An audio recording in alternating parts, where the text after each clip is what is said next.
But it seems kind of stupid to say I think I'm gonna win when there's so many guys that I've never beaten, or you know Dude, what I mean? I hope you win right now, just so that we can make a Bonk Bros Instagram reel where you're like, oh man, it'd be crazy to say I could win, guys. I don't think so. And then that part, yeah, and then there's just a photo of you with your arms in the air. I would just want to win because then I'd make way more money next year.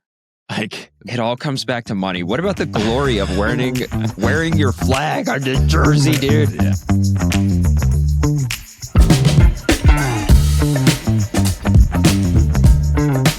What up, party people? Welcome back for another episode of the Bonk Bros podcast. We've got some stories from in and outside the race at Schwamegan this past weekend, more results to cover from Mountain Bike World Championships, and a Gravel Nats preview discussion at the end.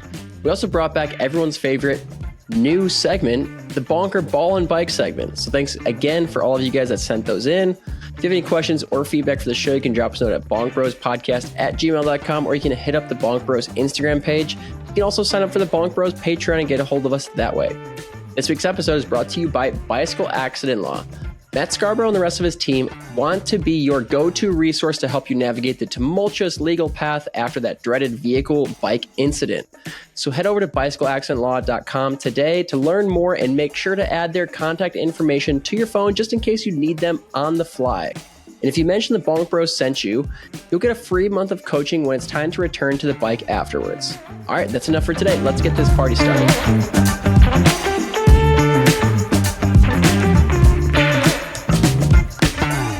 Speaking of playing ping pong, I really improved my ping pong game quite a bit this weekend, actually. Dude, did the house have a ping pong table? Yeah. Sick. Who'd you play against? PETA. And I also played against Carl Decker, and he beat me with his left hand. Oh, sick. Is he good at it? He's legit? Well, he's better than I am. That's not saying a lot. That's a low bar. That's sick. Were you staying with Carl? Yeah. Nice, dude. That guy's awesome. Yeah. Super cool. Yeah. Did you pick up any tips on how to be cooler from him too while you were there, or just? I think that one of the rules of being cool is that you don't tell people how to be cool. You just sit and you chill and you be cool. You just be cool. Yeah. Yeah. Okay. Cool. Yeah. Yeah. No, I was with the Giant team, actually. I was chilling with the Giant guys. Sweet. Giant Live. Who else was on the Giant men's team? Trekkie? It's Trekkie and Cole. And then Melissa and PETA on the Live. Gotcha. Okay, cool. Yeah. And was Carl there racing, or is he like team manager or something? Just being cool. Yeah, he's just there to be cool, man. So they're just sit in the corner and spread vibes. Because he raced the last few years, so I didn't know if he actually did the race too, or if he was just chilling. No. He's team manager now. Yeah. Okay. Yeah. Gotcha. Yeah. And not that any of this talent brushed off on me last weekend, but the Giant Live riders did kill it at Schwamegan. Melissa won. Trekkie got third. Yeah. Cole, how did he do? To be honest, I don't know. Okay. I don't know. But Cole was 13th. Okay. Houston. Yeah, dude, Melissa, I think she broke away like halfway into the race and just soloed. I will say, I know I'm usually the one that shits on the live feed, but this time it was well deserved. We literally got like 30 seconds of updates for the whole race. It's like Melissa was just like off the front at some point. And no one had any idea how that happened. Yeah. And then she won by 4 minutes. Yeah, 4 minutes at Schwamegan is and she was crazy. All we know is that she was with the group going up Fire Tower. And then after that, no one knows what happened. I know. It sucks that I picked her for Leadville, and then I didn't pick her for Schwamegan, and I totally botched that. Yeah. I mean, she's won it before. Like, that would have been a good pick, for sure. Oh, yeah. No, for sure it would have been a good pick. But, yeah. Yeah, I genuinely think that she can win the Grand Prix this year. She's so much fitter than the rest of. I mean, at least this weekend, right? Like it's just we're talking about one data point here, but and Leadville, right? And Leadville, yeah. I mean, she's so much fitter than the rest of the girls in the Grand Prix right now. Wow. I mean, anything can happen at Little Sugar and Big Sugar. Like, flat tires are super common, other mechanicals, But I feel like if she has a clean Little Sugar, Big Sugar, I think she can take the overall. Wow. Who's trying to pull up the standings right now? So Sophia's got 112 points. Cecily Decker has 110 points, but Melissa's only got 102 points, so she's 10 points back. But is this? I don't understand how they. Is that no drop races so far? So is this counting all of your points? I don't know how many races does it say taking into account 4 races or 3 races there? They had a little thing. It's got to be 4 because you can't even yeah. have 112 points with 3 races. They had a little thing at the end of. I actually really like this graphic at the end of their YouTube highlights. They list out like by color little dots in terms of like how many races, and then they have a little race not counted thing. So I believe just to confirm that it's all the races being counted currently. Okay. Yeah. Yeah, I'm trying to pull it up so we can see like individual races, so I know which one Melissa would drop. Because like right now, I think 10 points. If you're 10 points back, that seems too far. But if it's closer than that with the drop race, that's a different story. This service is unavailable. What? Yeah, apparently WebScore website is down. Happens. Well, anyways, I think it's closer than this is what I'm trying to say. I don't think she's actually 10 points back. Well, certainly. Did she have a bad Unbound or Sea Otter? Yeah, I honestly can't remember. Must have been Sea Otter.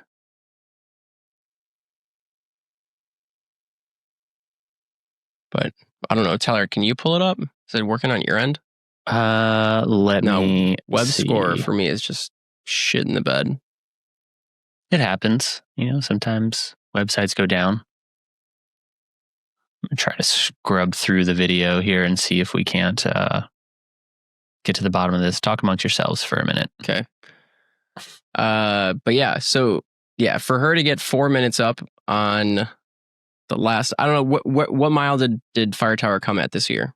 25, 27? I feel like that? it was like halfway. I feel like it was like halfway through the race this year. I could be wrong. I don't know. So it was even earlier. Well, I don't think they changed the course that much. The main difference was that for the pros, the last, I don't know, 2 miles was just a straight grass highway into the finish. Like there were some rollers, but it was basically not one single turn on a grass highway, and then you hit the finish line. So you weren't going through like that wooded section like we were in the last few years? No. And then you like take that. Well, last year was different. Last year was definitely like a longer drag, but there was still like you took some like forest roads or like 2-track to get to where that last finish straight was. But you're saying you even hopped onto that before that? Yeah. It was the longest grass finish straight you can imagine. So long, so grassy, so unmowed. Really? I mean, there was a line packed in from where riders rode over it, but yeah, sure, it was okay. Like worse than the start? About like the start. Yeah, about like the start. Okay, brutal. Yeah. So she got. So it was 4 minutes and 34 seconds. That is so insane. You know that her average power was only 20 watts lower than mine? What? Yeah, dude. What? Give us that average power, dude. Yeah, what was your average power? Mine was like, let me go to Training Peaks right now. Whatever mine was, hers was only 20 watts lower. She must have a cork. Inflated. Well, we actually both had corks, so. Yeah, she and her power and time up power line was faster than my power and time up. Really? Power line. Or not power line. Dang it. I'm confusing. Power line? Fire, whatever. Fire tower. Oh, fire tower. Yeah. What? She went faster than you up fire tower? Yeah, she did. My average power was, normalized power was 298, which is absolutely terrible. That's horrible, dude. I know. My average power is 259. And I think hers was 239. Okay. I was thinking your average power was like 320 or something. What do you mean? Normalized or average? Average. 320 average for this race would be a lot. That's a lot, dude. I mean, I've averaged over 300 watts for that race before. No, you haven't. Shut up, dude. I'll pull it up right now. No, you have average. Average. Sure. Did you have like 4 corks on at that point? Bro, we're talking about average power here. Not. I mean, normalized. I know my normalized has been like 340, so average has to be up there. Is that why? Is that I should have done the race this year, apparently, because your 5-minute attack off the front last year? I didn't have power on last year. Oh. I wish I did, because that would have been awesome to see what that number was. You can plug in numbers after your ride on Training Peaks, so you can make it whatever you want. Guys, there is a decent chance that my computer is going to die here. You don't have a charger? I have it in the charger, but it's going down. It's not going up. Uh-oh. So, what are you guys chatting about? So what happened, Dylan? Okay, my average power the last year that I did it was in 2023 was 289. That's straight to the heart. What happened, buddy? I'm going to start talking about what happened, and then my computer's going to die. Amazing. Leave us on the cliffhanger. All right. Well, I guess I'll get to it then. Go borrow somebody else's charger. It's in the charger. Does it say it's charging? Does it have the little lightning bolt? Well, it was at 7% when we started this podcast, and now it's at 4%. Why are you so stupid? Why are you trying to do that? I'm going to go back into the woods. Trying to do what? Why are you trying to podcast on less than 10%? Well, if it's charging, you would think that it doesn't matter. Hey, I've thought about this for a Bonk Bros merch item. What if we just had an all white t-shirt and in black bold words, it just said idiot. And I'd ship one to Dillman first. He'd be the first receiver of it. Uh-huh. And then somewhere inside the idiot, like if it's bold enough, maybe we would have the Bonk Bros logo like inside the T or something. Or like, I thought we didn't use bad words on this podcast. Or maybe I could. So I thought about that too. Maybe it would just be the I word and then 5 little stars next to it. The I like word. just the letter I, really bold, and then star. And then maybe a T on the end so people like know what it is. Okay. It'd be funny, wouldn't it? Or we could just do the gravel thing and it could just say DT. I mean, anything would be better than... You take out all the letters, just DT, and then just leave a bunch of spaces in between. Yeah. Anything would be better than the merch that we currently have. It's all in my basement. Oh, no. Yeah. That's where it should stay. No, we've had some good stuff. I need to. It's on my to-do list to make some more merch items so that I can make money, because that's the only way I make money from this podcast is I sell all this merch and keep the money without telling you guys. That's checks out. Until you just told us, bro. Also, another note. I'm in the process of trying to get a Bonk Bros kit designed. Are you guys cool with the proceeds of that going to the Lunchbox Devo team? Are we all on the Lunchbox Devo team? Nah, but you'll benefit from it in some ways. How would I possibly benefit from that? Well, he's going to give us a discount code to buy a kit. Yeah, there you go. That's it. He nailed it. No, me and Chase are launching the Lunchbox Devo team next year. We're gonna. All right. Well, before we start talking about that, how about we finish talking about Schwamegan? Yeah, let's do that. Yeah, I wasn't there, so I don't care. Okay. So Dylan, I did see at mile 5.5, the one of 4 updates we got on the race, you were still with the front group. Yeah. I probably got dropped shortly after that. Yeah, it must have Like, been. 'Cause very the next short- update, you were definitely dropped. Very shortly after that. Yeah, I'm just not fit right now. I mean, I did 30 watts less normalized power Bro, than last year and had when you the same were- heart rate. When you were at my house last weekend, you were bragging to me about some workout that you did. Yeah, I know. I had like one good VO2 max workout and I had some confidence. And it turns out that it takes more than one good workout to get back in shape. You got Don't tell deflated me real that. quick after that. I was like, all right, it sounds like he's back. He's back to bragging about workouts again. So that's good. You still I got know. the same place that you always get. What are you talking about? I got 27th. That's not the same place. But you got Yeah, but 16th in the Grand Prix. Yeah, Dude, dude, you guys honestly- always filter out Yeah. half the people. 16th in the Grand Prix means nothing right now because like freaking 10 people have dropped out. Yeah. It's Really? embarrassing how many people have Who's dropped out? There's a only lot of It was supposed to be 25 people, and I think there's only 20 or 21 people left in the series because people It just says are like, 21 on the standings. that means How many are there four, supposed to be? means 4 people took my spot, and they didn't even those bums. Those bums didn't even finish this. Didn't even finish half the series. So who do we know that's dropped out?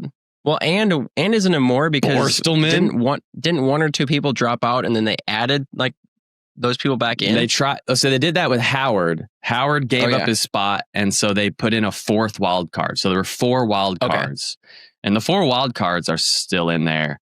But 4 people who originally got selected have dropped out.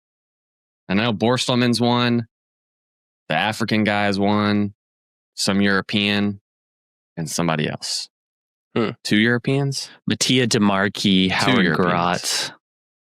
But That's Howard who Grotz they gave up his listed. spot, and they replaced his, so that kind of doesn't count. John Borselman Yeah. are listed as dropped on here. Okay. Were you able to pull up the standings? Not on Web Scorer, but I was trying to go back through the you're on the various YouTube results video? on Athlinks to see who was where. But Okay. yeah, all I can see are the fixed standings. Yeah. Well, anyway, so yeah, a lot of people have dropped out. So 16th is like not Default, that you'll be in next year. yeah, not that 16th was ever impressive, but at this point it's like 16th is almost last place. I mean, you are second to last. I know. But like I Yeah. said, that's not including a drop race. Yeah. So you got that going for you at least. Yeah, no, I'm just not fit right now. Like my heart rate was the same as last year and I did 30 watts less normalized power. I was like Ouch. hanging on for dear life to the back of the front group for about 30 minutes and then I petered my way to the finish line after that. I know how that goes. Yeah. Bummer. Yeah. Also, flat bar riders totally showed us what's up this weekend. Yeah, what happened in the men's race? I feel like I've tried to catch up on what happened with Alexi going solo. And all I got was like, it was really hard. And I just started attacking with 7 miles to go, but never have yet to see a race report of like. Yeah. Well, What I mean, I wasn't there. I was so far from there. It's not even funny. Didn't But know if you were checking your updates on your phone while you were going. yeah. So, I mean, I think Alexi went with, 5 or 10 miles to go do you say 7? I don't know what it was. It was pretty close to the finish. I mean, we're talking about, and from what Trekkie and Cole and Braden said, they all thought it was a dumb move. Like they thought, oh, he's for sure going to get caught. And they almost did catch him. I mean, he was within 10 seconds of getting caught. So, but Dude, those are the kind of moves that we love. Like, a stupid move that everybody else is like, bah, we'll catch him, whatever. And then it works. Bro, those are the most awesome. Love that. Yeah, dude. Dude, maybe they would have if Keegan wasn't his super secret teammate. Conspiracy theory. What happened? I mean, I think that, probably. I don't know. I don't know what the dynamics of the front group were. So then there was a big sprint finish of like 14 guys after that. as there often is at Schwamegan. But yeah, dude, I mean, if anybody is the king of Schwamegan right now, it's definitely Alexi. Like 3-time winner. yeah, No? 2 times. Yeah, I think he's three-time winner. 3-time winner, 2-time like Grand Prix winner though, right? yeah. Which the Grand Prix wins are more impressive than pre-Grand Prix wins. So two Grand Prix wins. Obviously. It is obvious. Yeah. I mean, yeah, he crushes it on that course for sure. So this is a crazy stat. One of my athletes sent this to me. So Keegan and Alexi are the only 2 guys in the last 4 years of the Grand Prix that have won more than 1 race in the Grand Prix. Yeah. Well, mostly because of Keegan, right? I know. Keegan wins. Yeah, but like Keegan's won probably half the races, right? So most of the Probably races, more. like Toby won Big Sugar, but that's the only one he's won. Only one that he's won. Braden Lang won Schwamegan, but that was the only one he won. Yep. That it? Cam Who else? Jones. There's not. There's a pretty Cam short Jones list Unbound. of. Oh yeah, pretty short list of people who have won lifetime events. Yeah. No, it's a very short list. Yeah. Yeah. Yeah. He Alexi put road wheels on his mountain bike. I saw those Saw deep that. dish. Yeah, I don't. Yeah. and he I mean, still had mountain bike tires mounted on them. Yeah, 2 4s, Yeah. not even 2 4s4s on the road wheels. road rims, Yeah. like 25C internal. Well, the Envy Mm. rims are pretty wide. Oh, okay, They're the Envy. I think they were the 4.5. Yeah, either the 4.5s or the 3.4s or whatever. Yeah, they were the 4.5s. so is that equivalent to like? I don't the think they're Explorer definitely not wheels? wider than 25. But I mean, Just 25 imagine is if he still had- like proper. Yeah, Just imagine if he had drop bars on. Would have won by 15 seconds. That's what I think. Yeah, I mean, and a rim especially with especially in the way. Of course, that's what. Dylan So, thinks. but especially in He the could've won way by that he more. won. Well, especially in the way that he won, yeah, because he true. just went solo for 5 True. miles on like arguably which would have been the- more advantageous. Like drop bars arguably would have been. technically the easiest part of the course. I mean, Alexi's never going to say that. Alexi was saying he thinks that the flat bars are an advantage in the sprint. Yeah, he didn't sprint, so it doesn't matter. Which he didn't even have to sprint. And also, it's a downhill sprint where you're going well over 20 miles an hour. Didn't you beat him in the sprint last year with your He had food poisoning, but yes, I did. Thanks, Drew. with drop Doesn't matter. bars, neck and neck, and you were on your drop bars? Yeah. I barely pipped him at the line. Yeah. Attaboy. Yeah. No, I felt like my post that I made right before the race at Schwamegan, where I was talking about the drop bars, I felt like it was a pretty douchey post. I'm not gonna lie. Like I felt like Mark for the course. I felt like a little bit of a dick making that post. Let's look at it. I mean, so it was on brand. Yeah, it was on brand for sure. I mean, me ranting about drop bars and mountain bike tires on gravel bikes is totally on brand. So it was definitely on brand. And then of course, a lot of people pointed out that flat bar won the women's race and flat bar won the men's race. So Did you talk to Melissa? Were you surprised that she was on flat bars? yeah. So Melissa, I'm going to be honest, she didn't really have a good reason for running the flat bars. She just ran it. So I don't know. Yeah, that's it. She didn't have a good reason for running the flat bars. She what she was saying is like she was so comfortable on the drop bar mountain bike at Leadville, she did every section faster, including the downhills. I mean, yeah, she went sub 7. Yeah. And so I'm like, look, if you're doing every section faster at Leadville with drop bars, I mean, what section of Schwamegan is harder than any section of Leadville? None. Yeah, part of me wonders if it's just like comfortability in the pack, that they're worried about. So not so much like the course itself, but like navigating the course in a pack of 20 riders. But all of these riders ride gravel bikes with drop bars Yeah, I know. in a pack all the time. all the time. You know what I mean? Like, you know, I said this in that post. I don't mean like I'm not saying like bar to bar against each other. I'm saying like in the pack you can't see what's coming kind of thing. Yeah. But you also can't see what's coming in a gravel race. Yeah, but you're not going to hit a pothole. Well, I guess you could hit a pothole. You are going to hit a pothole in a gravel race, and you're going to be on a rigid bike. True. Yeah. Yeah. I said this in the post. I know it was douchey the way I put it. A lot of people, yeah. The tone of the post was douchey, but I mean, I stand by it. Like, to me, drop bars versus flat bars at Schwamegan, it is such an obvious decision to me. You know, and I'm just talking about my own perspective here. Like, obviously, Alexi has a different perspective, and you know, I actually kind of like the little like debates that we have about this. Like, I think that's like a cool part of the sport. But to me, you like drama.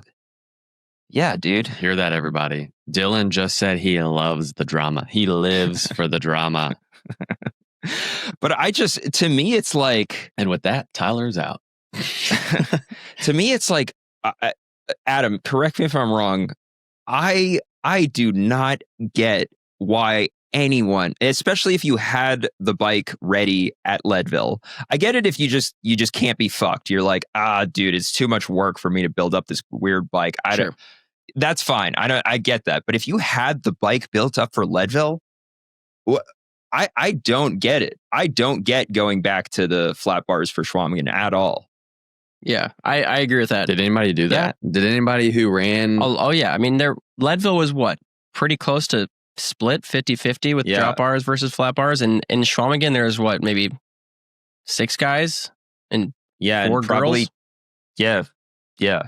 I mean, it was not 50-50 at all. It was like maybe... It was such a non-thing that like at the start line, they were talking about how, there was still this debate going on about flat bars versus drop bars. But then once they looked at the start line, they were like, oh, no one seems to be on drop bars. Like they just dropped the conversation. It was like not a thing anymore. Yeah. Yeah. I mean, it actually like baffles me because it to me, it's such an obvious decision. I mean, we're talking about a 20 mile per hour average speed. That's like road speed, you know? And the finish, which is probably going to end in a sprint finish. Obviously not always, but there's a decent chance it ends in a sprint finish. We're talking about a downhill sprint finish. Like you're going well over 20 miles an hour in that sprint finish. The way you describe it sounds like you should run a cyclocross bike. I was going to say, like Drew, would there ever be in cyclocross, like the speeds aren't even as high, but like, no. Would you rather have a mountain bike or a cyclocross bike for a cross race? Always a cross bike. Just seem, I don't know. I mean, mountain bikes through grass just seem slow.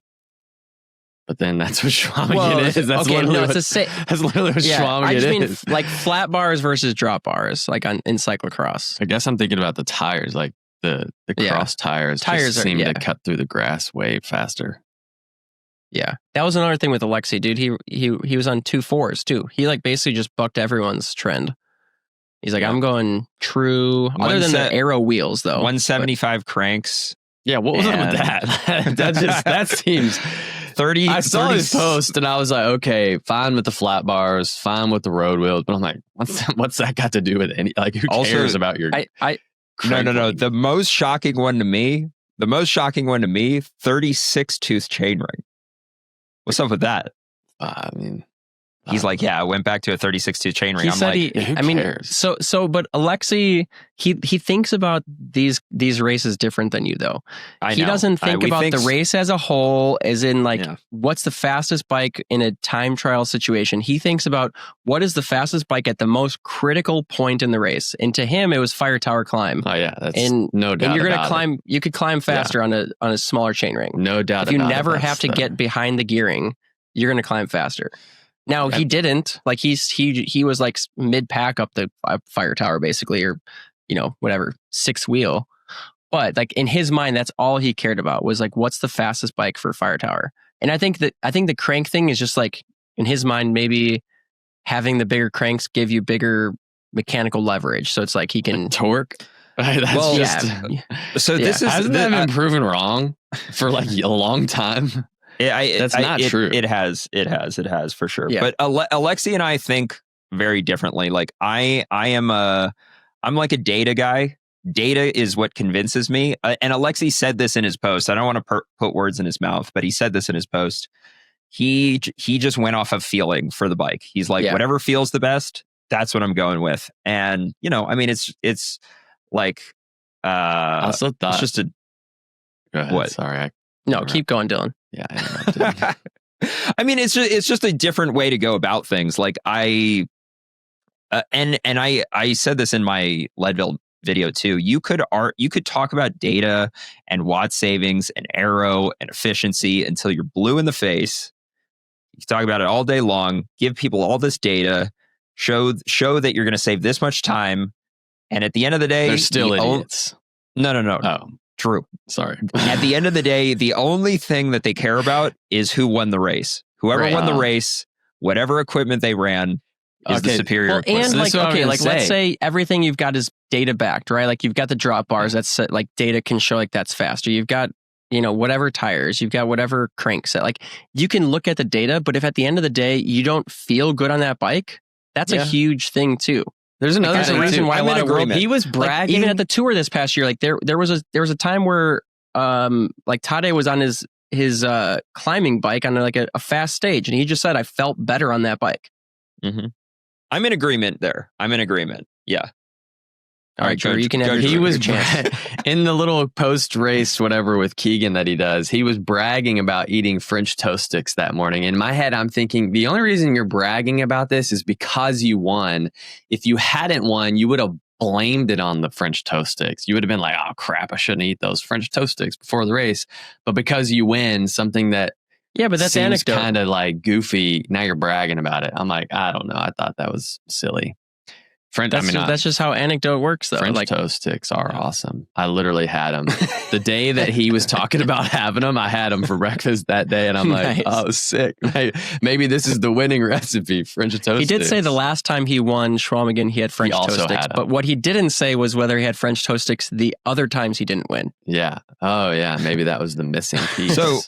So look, a lot of people point out that drop bars didn't win. But when there are so few people in the race on drop bars, the chances that a drop bar rider is going to win is pretty low. And also, drop bars are not like the difference between getting first place and 20th. They're probably the difference of one place in the sprint, maybe. Yeah. Right. I guess another thing that I'm trying to think through is like winning a race really skews your perspective of the data.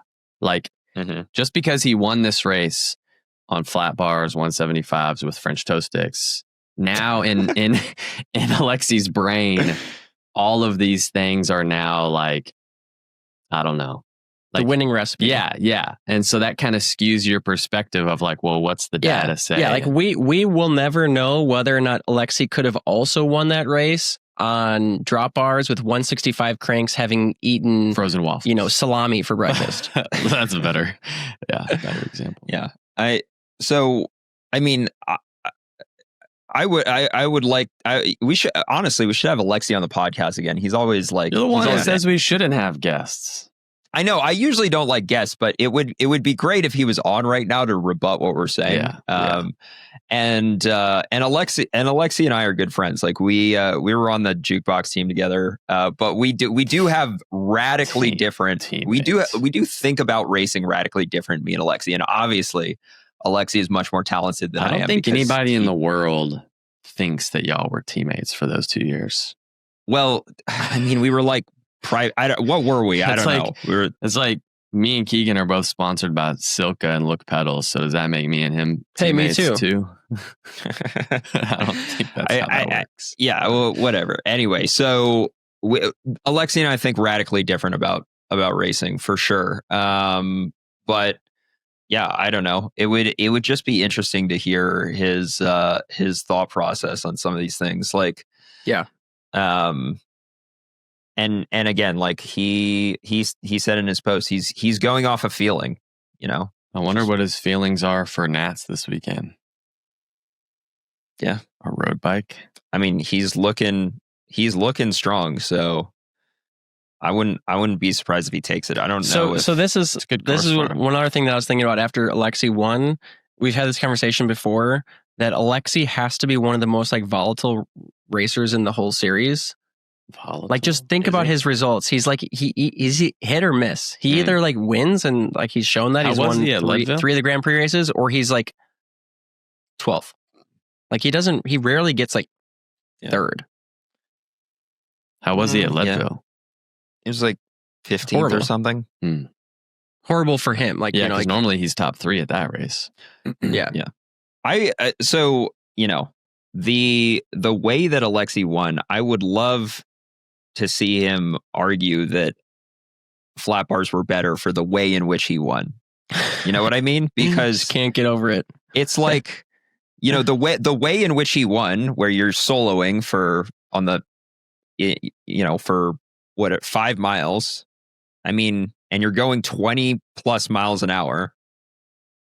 I mean, who in the right mind is like? Do you want me to put myself in Alexi's shoes? Put yourself in Alexi's shoes. Yes, please. You know what he's going to say?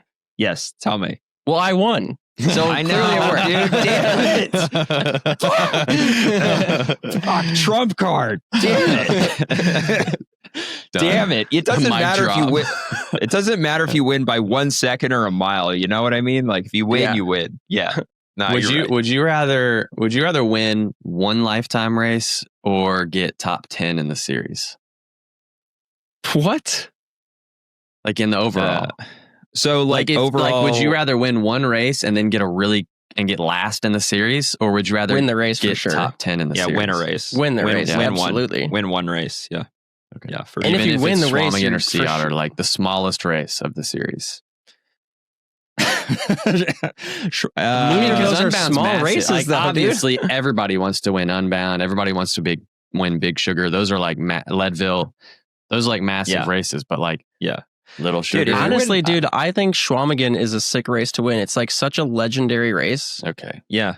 Also, if you win Schwamegan, you're like a god in Wisconsin. Totally. People worship you for the rest of your life. In Wisconsin. Yeah. Yeah. Yeah. Anything else we want to talk about? So the men's side of things. Oh, I did want to say, how sick is it that Simon? What you guys? You literally just said, "Do you want to talk about something else?" And I go for it. I have something else to talk about. Right. Tell us. Yeah, Simon Paylod is only 1 point behind Keegan. That's literally where I was going. I was going to bring up the leaderboard. Dude, Keegan how is sick 98 is that? points. Yeah, Keegan's got some. Let me read it though. Keegan 98, Simon 97. Toby rode 96. So top 3 guys are only separated by 2 points. And then Alexi at 87. Toby's hasn't won a race, but man, he's right there.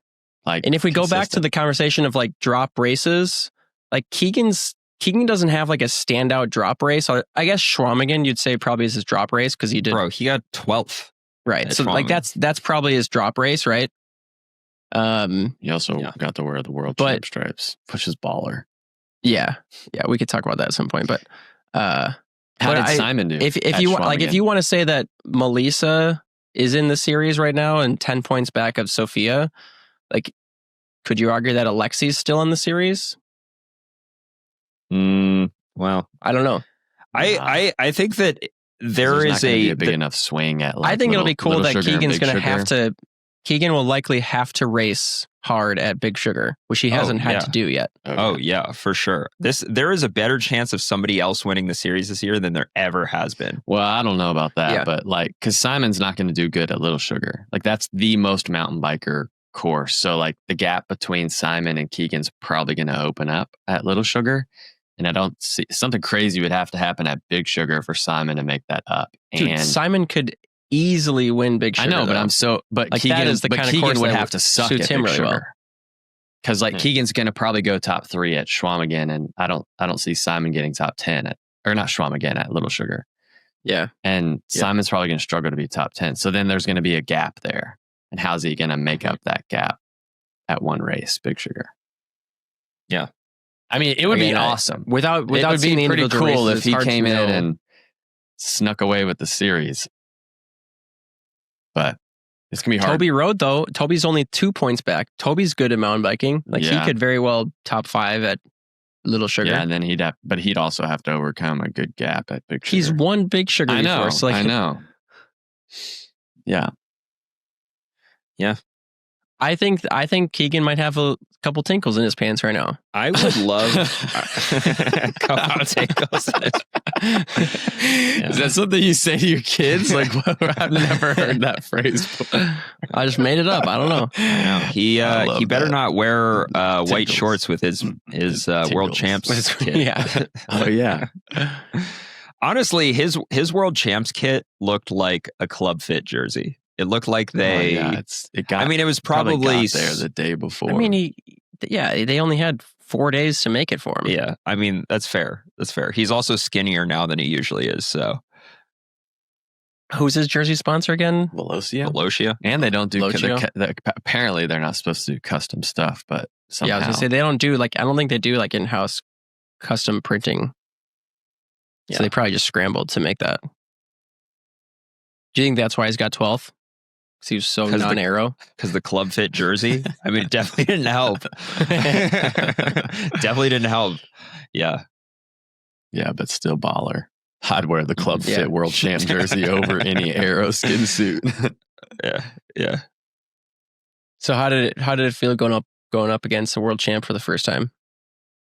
Well, I didn't see him at all in the race because I sucked so bad. So,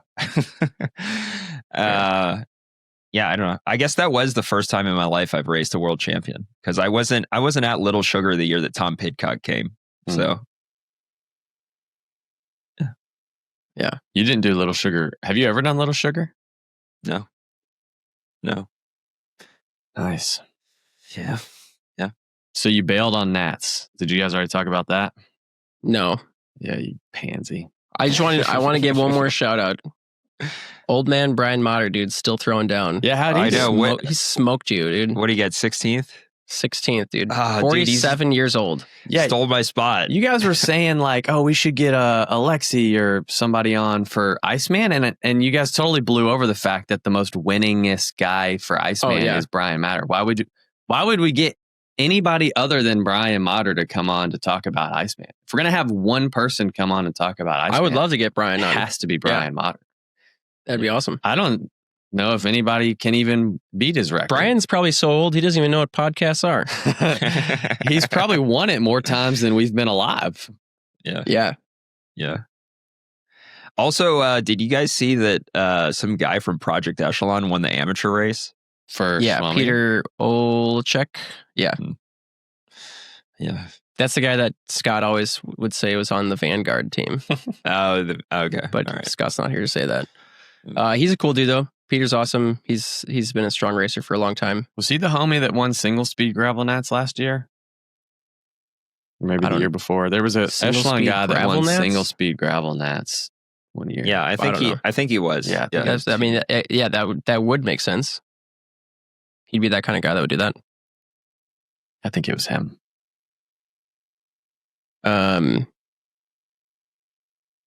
World champs? Anything else? Yeah.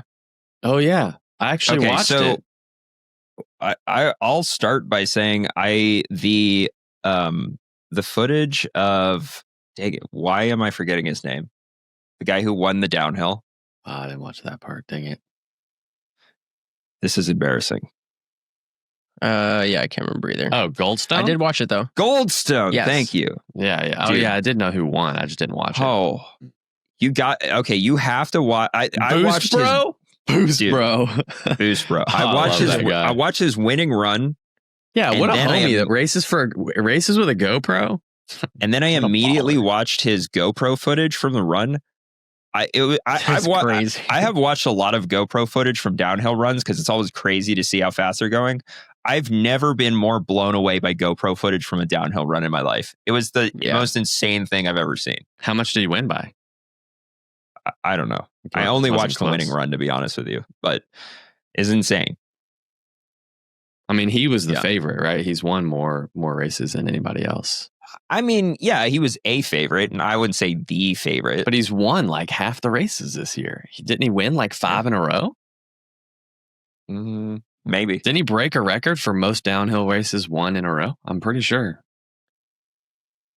Don't tell Let's hope. I don't Let's know. hope that fact is I don't correct. follow Don't close tell- enough to know Don't tell that. me I'm like the. I don't know No, anything, and I'm out You might be here. right, Drew. You I'm might pretty be right. sure, or he was about to beat the record or something like that. Yeah. Yeah. Sure. Anyway, we can move on to XC. I just thought that was insane. Yeah. Back to back. I also Right. think it's just crazy that like you watch his run and he still only wins by like 2 seconds. Yeah. Like it seemed like insane that anyone could go that fast. And yet like the rest of the field's still going pretty damn close to just as fast. Yeah. I know 2 seconds in a downhill race is a decent margin, but Yeah. it's not crazy. All right. So I didn't predict Melissa correctly, but I did predict Jenny Rizvitz correctly. Yeah. Yeah. She crushed. Yeah. She's on one right now. Like the last 2 races didn't even really seem hard for her. So I feel like don't she know. just goes on these runs that like, yeah, it just looks really easy for her. Yeah. Like when she's on, it just seems like she's extremely on. I mean, if you're gonna do Yeah. that in one race, World is a good one to do it for. for Yeah. sure. Okay. And honestly, same thing with Alan Halfley. Yeah, that's what I was gonna. That's what I was gonna Would say. he just drop everybody first lap? Like second But lap. he got away when Koreshki like bobbled Botched, that uphill rooted section. Mhm. So like he stopped Blevins and Yeah, everybody. Vanderpool and a couple of other guys that were right there. And Halfley just like kind of snuck around the other line Mhm. and got a couple second gap. But it was weird. It was like once he got a gap, it just like blew everyone away. Like they never even came close to closing down the gap. Yeah. And then the next lap on the big climb at the beginning, he put 10 seconds into him. And I was like, Yeah, oh, which is like I was like, it's What? over. I was like, they might catch him. And then when he put 10 seconds into him on that climb, I'm like, nah, he's no gone. chance. Like, he's done. Yeah. And then that guy, Fluckinger, he tried to pop across, and then I guess he blew up and went back to the group. But for a while, he was solidly in second. Dude, a lot of people blew up. Yeah. Vanderpool blew up early. Vanderpool blew up early. Blevins blew up early, which like is very surprising. Yeah. Andreasen did good. He was like not even in the top 10 for first half of the race. And then he finished 5th or 6th, I think. Simon Andreasen. I think 6. Yeah. Okay, so this is what I was Yeah. gonna say is it's I haven't watched every cross country race, but I've tried to watch a few more than I normally do, which is just I actually watched a few, and and I hadn't seen the guy in the world champ stripes in any of the races that I've watched, and so I'm thinking like, is it that different in mountain biking to where week to week there's that many different people winning? Because the one race that I watched where the Costa Rican guy like did the awesome celebration, he wasn't even in the top 10 at Worlds, and that was just like a month ago. Is it that much of like people's fitness change, or is it that much to where different courses for different horses? I think I think it's the former. It's not. yeah. I mean, back when Nino was crushing it, he was like first. There was one season where he won every single World Cup, all of them. So Nice. He only did that once. There was one season where he won them all. What do you mean he only did it? What do you mean he only was so did it dominant once? for so long? I kind of just assumed he always won. Yeah, but No. every race in the season, like even Yeah, Keegan true. hasn't won every Grand Prix race in one Just 'cause season. it's hard to Yeah. do that. Yeah, I think like the level of competition is obviously extremely high, but just this from cross even, like it's so easy to just not, if you're not completely on it, it's so hard. You can't just fake your way through it. Yeah. That was And these courses too. So like, if in the first 10 minutes you're not on it and you're slot 10 or 12 spots back, like it makes it really challenging to make up ground. that was another thought I had, was my view of cyclocross just absolutely plummeted as I was watching the mountain bike race, because if Vanderpool smashes everybody else and wins by minutes at cyclocross races, but then he's getting smashed by minutes at the mountain bike races, that just tells you how soft cyclocross racers are. Like the best cyclocrossers in the world who race, and then Vanderpool shows up and like literally by, that one clip at Zonhoven last year where he's like fourth row and by the third turn he's winning. You're like, cyclocross people suck. Like they need to step their game up. I mean, he did that here. He went from fourth row to the front group within a lap. Yeah. But then he also blew up and finished 20-something. Right. I mean, you can't judge people off of their bad days. Like this wasn't a good day for Vanderpool. Yeah, I agree with that. He did not look, you're waiting for Vanderpool to just do that, like where he stands up and he just like freaking turns on the boosters, and that just never happened. I also just think it really exposes any technical weaknesses way more than cyclocross ever does. Like cyclocross is you have to be very technically good to be at the front, but not the same. But it's not the same level. Yeah, no way. And I think that's why Pidcock comes over and is so much better than Vanderpool. That's crazy. Because I think Vanderpool just seems so good technically. I know, but when you watch him though, like watch his lines. Like his lines are not the same. His back tire's always kind of skidding around. Like he doesn't look nearly as comfortable as the other guys. And it's because I'm sure if he spent a whole season doing it, he'd be fine. Why? But when you come over from not having ridden your mountain bike at that kind of speed, it's hard to make that transition easy. Yeah. Yeah. I was also thinking that, like, how many of these guys did the tour this year? I think he might be the only one. Pidcock didn't do it because he was too smoked from the Vuelta? Or is the Vuelta still going? It's still going. It was supposed to finish on Sunday, right? That's why he didn't do it. That makes sense. Yeah. That checks out. Yeah. Is it over? The Vuelta? I don't think I didn't follow it at all. I wish I had. I stopped following it. I couldn't even. I heard they canceled the last stage because of the protests. Oh, really? Yeah. I heard some drama about Derek G. With I don't know what happened, but yeah, he's switching teams or something. So then he just his contract ended. He just gave his current team the finger and did whatever he wanted to at the Vuelta. Was he at the Vuelta or something like that? I think you're thinking about Ayuso. Oh, yeah, I think so. Yeah. So he just went off and did his own thing and said, "Screw the team." Man, if I had followed the Vuelta closer, I'd be able to tell you. Yeah, and I'm just going off what I heard from other people. So are we going to be done with World Champs, or we should just skip still? Did you? I don't think. Forget about the Vuelta. The only other thing I was going to shout out was Sevilla Blanc 5th place in the women's race. I think that was awesome. Also, she had a bad start. I don't know what happened to her in the first lap, but she made up so much ground in the race. It was impressive. She wasn't even on the top 10 leaderboard. Is that her top result for Worlds? I would think so. Probably. Yeah, I mean, it's really good. She beat Puck Peters. She beat. Wow. Let's see who else was back there. That was Kate Courtney. Haley Batten was 12th. Kate Courtney. So that's what I was going to bring up. I think the writing is on the wall for Kate Courtney joining the Lifetime Grand Prix next year. Yeah. 18th. I mean, I don't know. It's about worthy. I mean, she won World Champs and got 18th in the cross country race. So about worthy. Maybe she's just GP entry.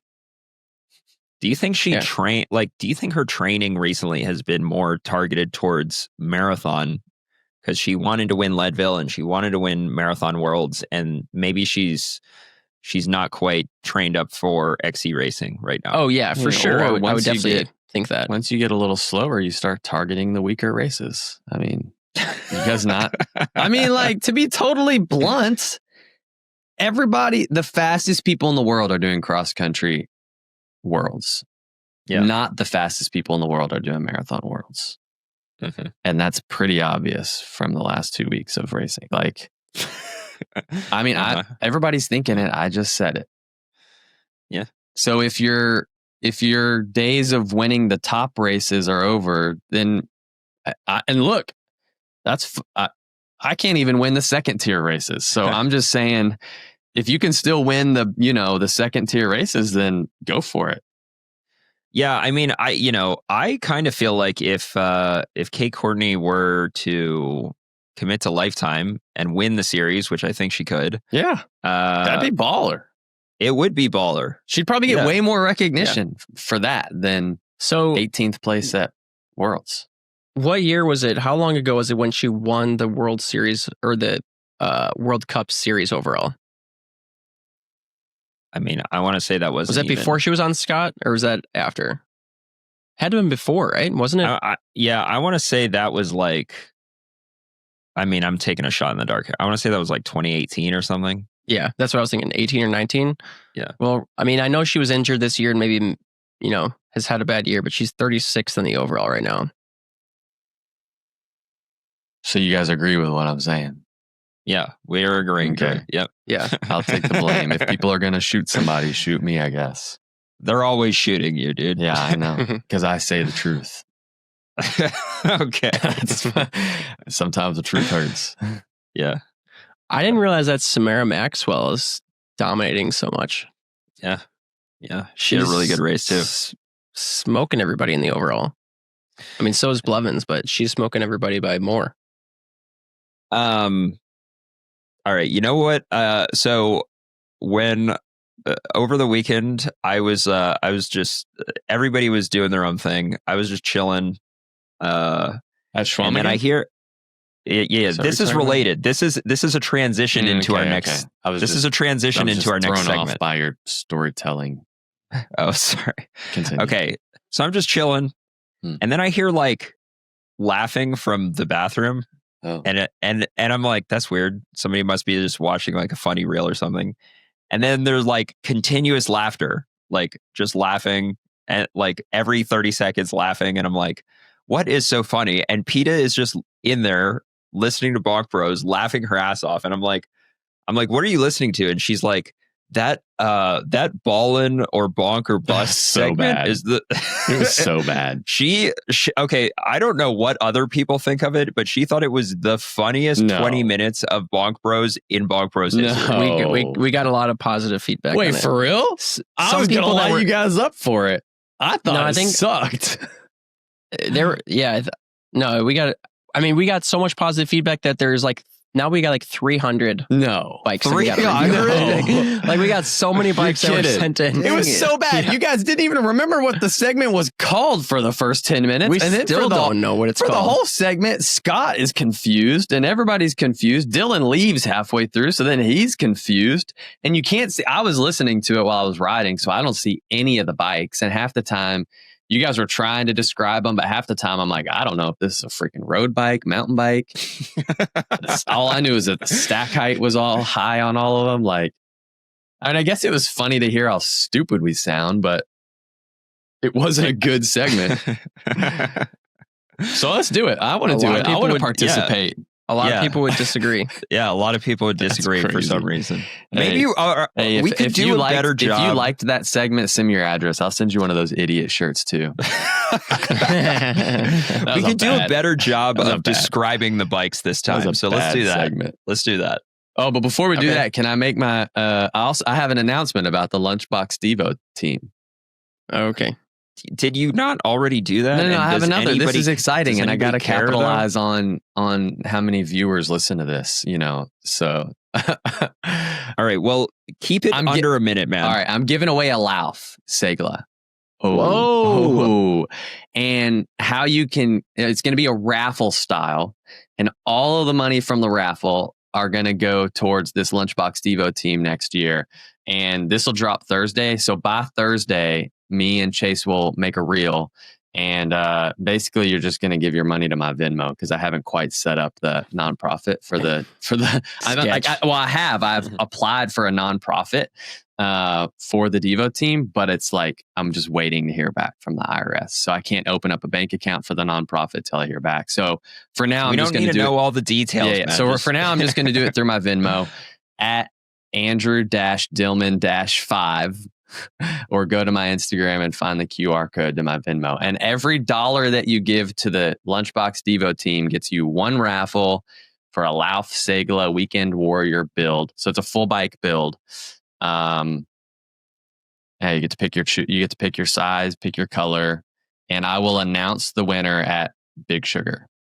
Also, if you win this bike, you have to build it up, and then we have to decide whether it's ballin' or bustin'. Yeah. Or bonking. Oh my gosh. So bad. So yeah, win yourself a Lauf Segla. I thought it was a loaf. Lauf Segla. And help us support young riders. How are you going to do the Devo team? Like, is it going to be more open questions. application? On to the next segment. No, me and Chase already have riders that like we coach and work with. So I've got a kid that I coach who I'm going to recruit, and then Chase has 1 or 2 kids that he coaches. So we're just going to like continue coaching them, but also like mentor them throughout the gravel season. And we'll stay together at we'll have like A races where the Devo team comes and we like mentor them at the races, like Unbound, like the big ones. We'll probably do a training camp in the spring. So like all this money will be to help them get to races, to get everybody like matching jumpsuits, because we got to have the swag, but entry, like to cover the juniors, or not juniors, but like juniors. They'll probably be like juniors and U23 riders, but cover their entry fees, cover some of their travel to help them take a step towards professional gravel racing. Are you going to tell them to spit the truth no matter whose feelings it hurts? Yeah. So like a part of it's not just going to be like results based, because me and Chase are not the top results. Like we don't believe that you have to have the top results to be a pro, but you have to have like the full package. So a lot of it will be, how can we help them develop social media and, kind of making a name for themselves outside of just results. So. All right. Well, Adam left, so now we can't even start the segment. Do anything. Well, what else can we talk about? How else can I capitalize on this moment right now? But the goal is to get 10,000. I saw this guy on Instagram. He wanted to sell his house for, some mansion for like $2 million, but something happened and he couldn't sell it. So instead he decided to raffle it off for $1. Like, and the winner would essentially win the house for $1. And because it went viral, he ended up selling the house for more, because so many people put $1 or bought one of these, bought these $1 raffles, that he ended up getting like a couple $1 million, and the person who won got a house for $1. So that's kind of what I'm hoping is, like, if we can get $5,000 to $10,000 just from this bike raffle, that'd be cool. That'll kick us off in the right direction for the Devo team. Sick. Just start a lottery, man. Go into the lotto business. Yeah. So is it just a standard build from Lauf? Yeah. Or are you also going to have like a SILCA wax chain on there and some like tires from Bike Tires Direct? Well, this one is like the one that I have set up right now, but I've already talked to some other of our brand partners, and I think we're going to do a couple of these raffles throughout the off season to do this. But for now, it'll just be this one's just the Lauf. Sweet. But that's awesome. Maybe we'll do a SILCA package, and hopefully we should do some giveaways on this show. Yeah. Like I bet I could do a Good Life one at some point. Yeah. Okay. Should we do the Bonker Ballin'? I guess so. Can't believe we're about to do this. I can't believe you didn't like the segment, man. Maybe because I couldn't see him. I don't know. I was listening to it, and you guys sounded like a bunch of idiots. I guess is on brand. I mean, people do listen to us because we sound so dumb. All right, we're gonna see for yourself. This way. Yeah, I am exactly. Oh, Trey, you sent us your bike. Trey doesn't have that color, does he? He's got that. I think he's got the gray one. And he's not that tall. You guys are right. There's some freaking that's a normal sized bike. And then you look at the seat post and you're like, he's got 3 feet of seat post sticking out. All right. We do have a lot of tall listeners. Drew, let's describe the bike. It's an Envy. So every listener will know exactly what we're talking about. Can you guys still see it? From somebody. Can you see it right now? Somebody who spends too much on their bike. I'm pulling up the spec sheet. Envy Mog, Envy Wheels. Pathfinders. What are those? Pathfinders? Mhm. Pathfinder tires. Pathfinder Like 45s.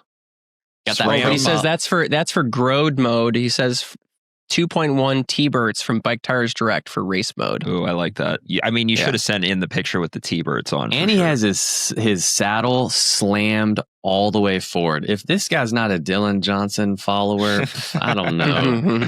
Come Yeah, but on. he's got it. He can use a little bit longer dong stem, though. Yeah, you got to get rid of that setback if you're going to. He's got a setback post with it slammed forward. Get the straight post and make your saddle look normal. Yeah. Yeah, and he's got that profile design top tube flask. Yeah, those dude, are cool. You nailed it, dude. It's called the Profile Design Aerogel Flask. Yeah. Because I'm sponsored by Profile Design and I have that exact same thing. Oh, okay. Okay. Yeah. Well, I mean, there's not a lot that I would change about this bike. I think, this bike is balling. I'm gonna say balling. We're off to a good start. I wonder if he's tall and he slammed the stem. That's what I'm talking about, Scott. I wonder if that's vinyl siding or like real plank siding.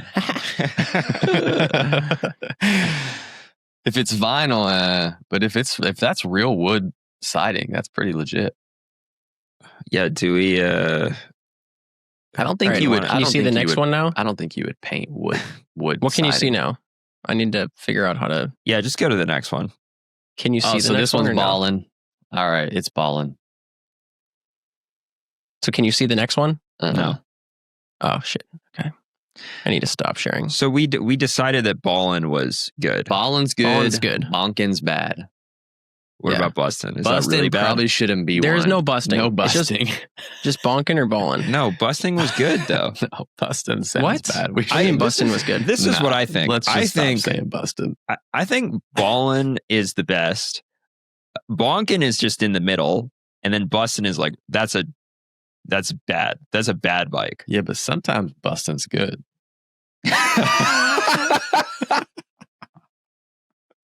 Come on, you guys were thinking it too. Yeah, That's why it's confusing. Okay, yeah. Well, not all of us have a dirty mind like you do. Come on. I was not the only one thinking that. Is this like an iron Trek? It's like it's not it's iron. like welded. No one makes bikes out of iron, dude. Or steel. Sorry, It's steel. aluminum. No, it's You aluminum. can see the welds though. I don't think that's cool. This Aluminum. Yeah, you weld aluminum. This is from Matt. Hey, if This you is photography- he says roast my bike, so he knows it's I coming. was about to This say, if you photography just is like insane. erase the bike, like AI get rid of the bike, this would be a really nice picture. Like you've got like a deck in the woods. Like it looks like a really outdoorsy. I could have coffee on that deck, but move the bike. Yeah, for sure. Oh, and he look at this. You can see if you look really close, the stack height's really high, but because of the angle of the photo, Oh, you tried to hide he it, tried bro. to hide his stack height. Dude, yeah. Snap. Good call He's with got that. like 5 spaces under that thing, but because of where Gross. he took the picture so that the drop of his handlebars kind of hides it.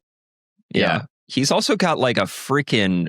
So wait, we got to describe it. 36 tooth 'Cause chain people- ring? It's like an attract. What is it? People listening don't know what we're talking about. Yeah. So I've never seen he's this got bike some kind of. before. It's probably like a Trek checkpoint aluminum. Yeah, it just I looks think like they call it the ALR. aluminum checkpoint. Yeah. So, which is fine. I'm not against aluminum bikes. I think that's fine. why I would wouldn't you like like against him. buy an I wouldn't aluminum bust bike it just because of but that. then get the most expensive carbon wheels?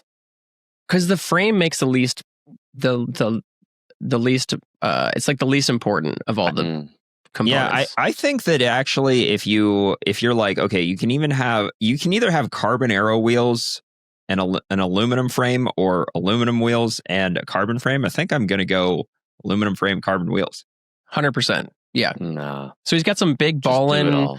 What are these called? The areolas. So, that can't be what they actually call Why it. is that funny? I think that is what they call it. Isn't that what they call nipples? Is areolas? I think you're right, actually. I only know that because my wife just had a baby. Yep. He's got some areolas, deep dish wheels. He's got full What SRAM tires are rival. those? Looks like rival Explore group on here. Yeah, it looks like with a cable. Cable. What do you mean? Oh yeah, you're Like right. it's not Oh yeah, he does have a electronic. cable. It's so he's got that rival 12 speed. Mechanical. So some are we fluid giving this one a tires. bonk? I think I'm bonking on this one. Yeah, this is like a split, man. So bonk is you're talking bonk's middle of the road. Yeah. I Yeah, mean, like bonk it's fine. sounds. I think it's fine. Yeah, bonk sounds bad, but bonking is the middle of the road in this ranking. Yeah. the Bonking picture on this one. itself is ballin'. If you just kind of like do that thing where you make your eyes kind of blurry and you can't see the weld marks on the bike, it looks pretty ballin' with the background and stuff. Yeah. And then Yeah, I you, will and then say, you yeah, focus on it and you're like, I've definitely seen better welding than this bike. This photo's probably taken. Okay. in- I think bonkin's fine. yeah. Actually, I'm gonna bust it. I forgot Whoa. about this stack height, dude. I forgot that stack height. That he's just hiding blows the it for me. stack height. He's trying to If be you tricky saw it with from a different angle, dude, He did get clever with us Bust. on that. Also, I think there's a good chance that if we saw this bike in a shittier photo, we'd give it a busted. Yeah, True. agree. yeah. All right, next. All right. Well, Matt knew that we were gonna shit on it anyways, because that's literally what he said. He said, And I mean, that was roast my bike. pretty much the color of it too. I guess. Okay, this next one's also a pretty sick picture. People are going to just start sending us like photography level photos of crappy bikes. Oh, that's a All right, we got a S-Works specialized S-Works hardtail Fox fork. Are those Stan's wheels? Stan's wheels. Ooh. We've got a XX1 Eagle drivetrain, ceramic speed, oversized pulley wheels, no dropper post. high posted. He says he calls it his custom gravel /XC build. I don't think think I'm going to go Anything ballin'. about this is Oh, gravel. he hit his stack height too. He He's said- got a big stack height on that thing. Look. Yeah.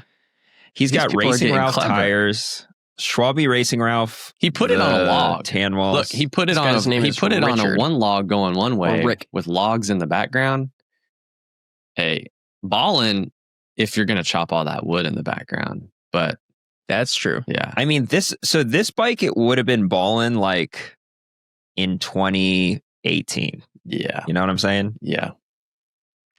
I mean, I don't want to be like an elitist here. I mean, we're talking about an S-Works, so, Yeah. but Yeah. I think They we're don't gonna, even make a hardtail anymore, do they? An S-Works they not? hardtail? No.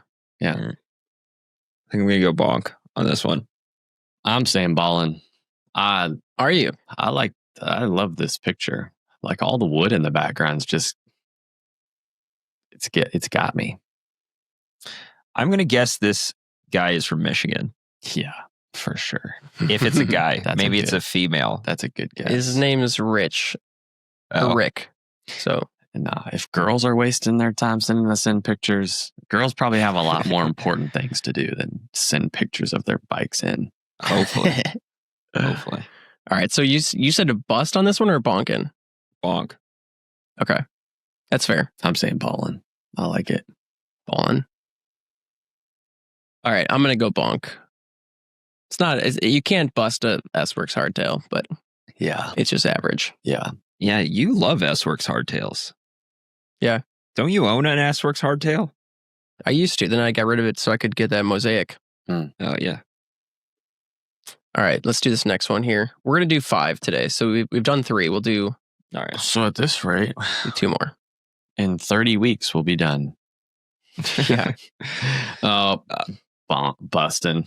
What? Really? What, dude? I don't know. No, that thing looks sick. Okay, we're looking at a Cervelo, reserve wheels, SRAM 1x drivetrain on a road bike. What tires are those? The 52 Torios? He's chain got ring, the, he he's says. got the Explorer Got the derailleur Explorer on. group set. Yeah. Yeah.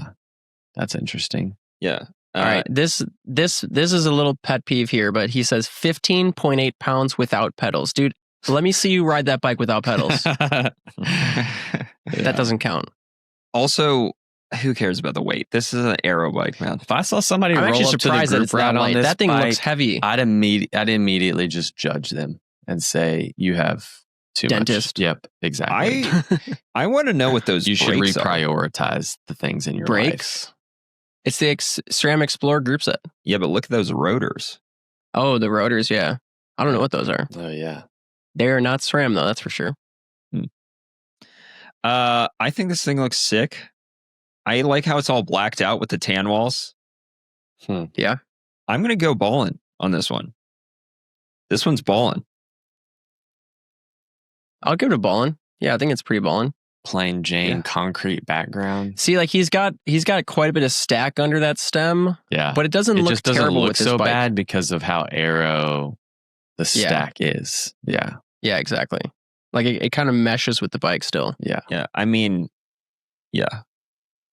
I feel like I'm going to say concrete background actually fits with this bike. I mean, this bike is like a crit racing machine, right? So he probably like went to a crit race. He's like, look at this building that I can just prop my bike up on. Snapped that picture, and then he went and smashed Watts in his crit race with his one bottle cage. Yeah, you're right. Can that bike even have a second bottle cage or not? Because it That has to, right? even though It the can. seat tube is so curved like that. Yeah, I guess you can. I've seen those bikes with two bottle cages on them. Yeah. Okay. All right. The more I look at it, I think I like it actually. Is this a unanimous ball-in one? I think it's a unanimous ballin'. Yeah. All right. Against my Sick. better judgment, I'll say ball. All right, let's do one more. This Would have been next cooler one- if he had like painted some flames on down the top tube. All right, this I want last to one's see from another last shitty one's- Fuji. Hold on, just wait. This last one's Saved gonna the be best awesome. for last. This Are last you doing one's just from Matt. 5 random ones, or did you? Random. I just okay. went through and scrolled and just clicked on random ones. This is from Matt. He doesn't even have the real wheel on it.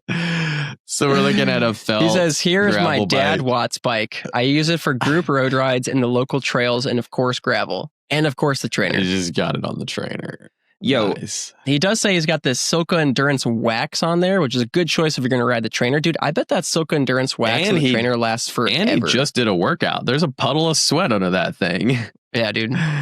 And there's some pliers on the ground, and the window in the background is So we got a unfinished. felt breed carbon GRX 12 speed. Swapped the stock 44 centimeter handlebars for some simple 36 millimeter alloy bars. ooh, 36. Youch. Wow. The chimney is still there as I'm still figuring out my fit. He's talking about got the stack above. Dude, honestly, man, you can leave as much stack above the stem. That doesn't bother me. It's how much stack you got under the stem. Speak for yourself.